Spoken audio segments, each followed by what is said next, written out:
was just trying to do some canning here. This is my tropical storm or Hurricane Harvey um, activities, which is risky because we have an electric stove. But so far, I'm in here in Houston, so we haven't gotten pounded by the direct hit. We're supposed to get a lot of rain. So far we made it with just the power just flashed off and on just one time, and that was it. Not even off long enough to really like think it was off. It just flashed. Been hearing transformers pop around the neighborhood. No big deal. They'll do that on a sunny day. You'll have a transformer just blow. Anyway, so no fault of Harvey, unless you want to say that our preparations caused it to happen.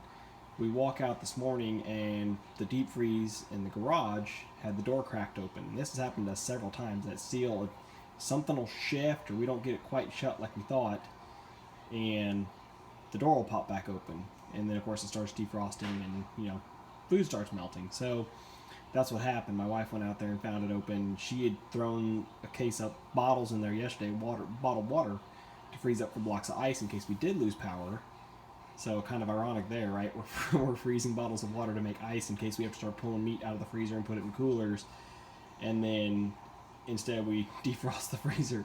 So most everything was fine. All the big blocks, the roast, stuff like that, those were all fine. But the burger meat, of course, was thawed out. And it's already happened. It happened like a month ago. I did something ignorant and it thawed out then. So I was like, you know what, that's it. I'm not going to chance it again. I'm just going to cook it. So I got all the burger and browned all the burger and also browned up some stew chunks. And I'm going to try pressure canning all of it. Now, I had a problem with the seal on my canner though. And this is an old canner. Had this happen before. So I'm going to show you what I'm doing now.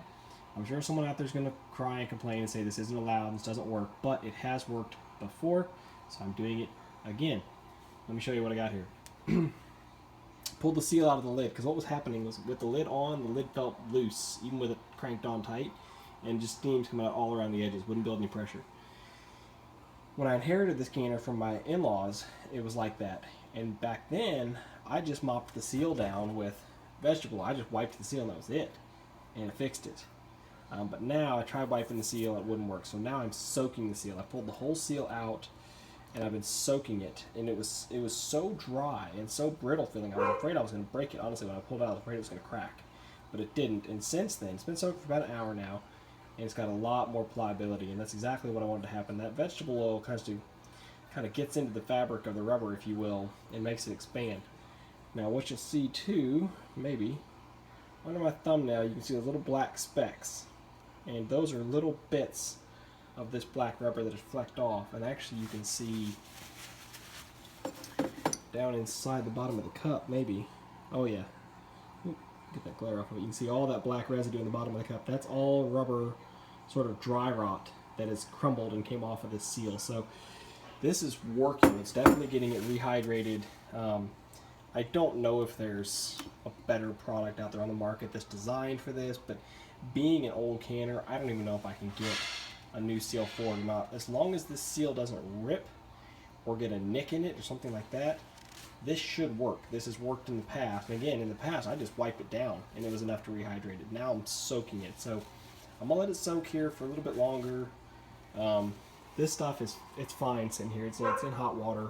It's actually, the tabs have popped down now, but it hasn't gotten its full pasteurized. I just got it up to steamed it for 10 minutes, and then when I went to put the seal on, or the weight on, it was leaking all around the lids. So it hasn't truly been pasteurized yet, so I've got to do it again, but it's fine for now. So I'm going to let this seal soak a little bit longer, and then I'll put it back in the lid, and we'll try it again. Hopefully that time it works. In the meantime, I baked a blackberry pie, because the blackberries in the door of the freezer thawed out. And what else did we do?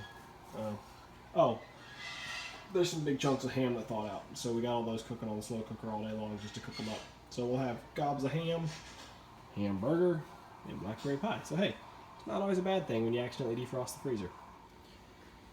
Okay, so this is part 2, I guess. This ring, I tell you guys, I've dealt with this before, I forgot. This thing will make you believe you can't get it back in. You pull one of these O-rings out, you think you can't get it back in, you'll chase this wrinkle around and around and around. Eventually you can work it in, but this particular ring, if you were to cut it, which don't cut it because then it doesn't work, but it's a little bit thicker on one side than the other. And so I first was putting it in and I had it backwards, so I couldn't push it all the way into the recess. And I had a big, standing probably 3/4 inches high. I was like, there's just no way that wrinkle's ever going to go down. So I pulled it back out and flipped it inside out to where the smaller taper, where the smaller taper was going in. And now I was able to get all the way into where at least the whole ring all the way around. There's this little wrinkle, but the whole thing is in the recess. And so when I put it on the pan here and screw it down, it'll eventually, as it heats up and works around, it'll eventually work itself down. So I'm not worried about it. But I'm going to get it hooked up on here and get the pressure canner heating up and going again, and hopefully this time have a good seal. We'll see. Oh yeah, we got her. And actually, when I went to put the lid on, that ring had swelled so much, and not even because of the wrinkle, just the ring itself had swelled.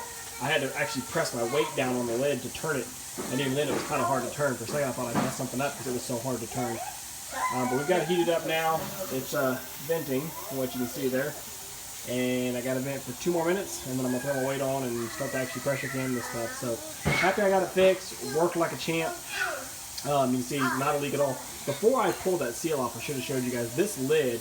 It was loose. Like I could sit here and tap it, and the whole lid was rattling. That's how much that seal had dried out and shrunk.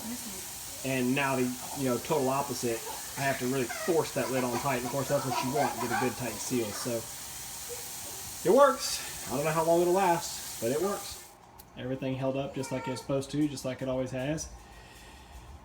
Got through the whole canning cycle, let it cool down, opened her up, and here's my hamburger. And I dare say it's a success.